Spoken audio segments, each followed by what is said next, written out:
Nyt sulla on kuule vähän vittu selitettävää.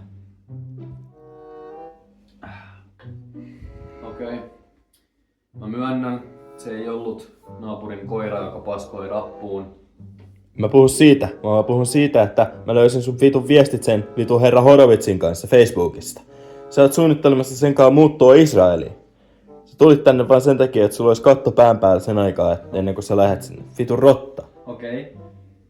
Ensinnäkin mä halusin lähteä täältä sen takia, että sä varastit pastori Paskaahon auton ja jätit mut sinne vitun mökille niiden kidutettavaksi. Okei, herra Horovits, se on mun ainoa oikea ystävä. Okei, se jopa hankki mulle proteesin sen jälkeen kun Paskaaho kastroi mut.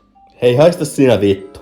Vaan sinä haistat vitun. Sä haistat vitun, tajuukko? Sinä haistat vitun, sinä haistat. Hei. Sä haistat vitun. Hei, rauhoitu nyt. No vittu sitä mäkin.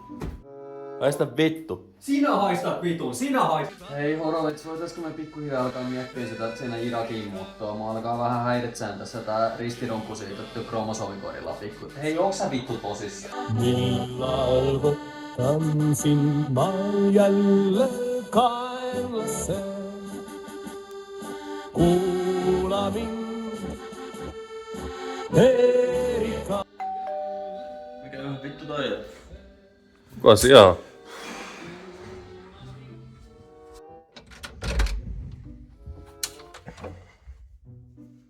Hä? Tää on paketti. Där går jag en gång.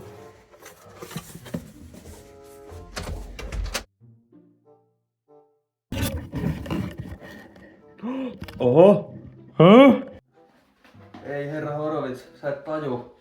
Tää on vittu hulluinta tutkarimämmiä mitä on markkinoilla, mun on pakko vetää tää.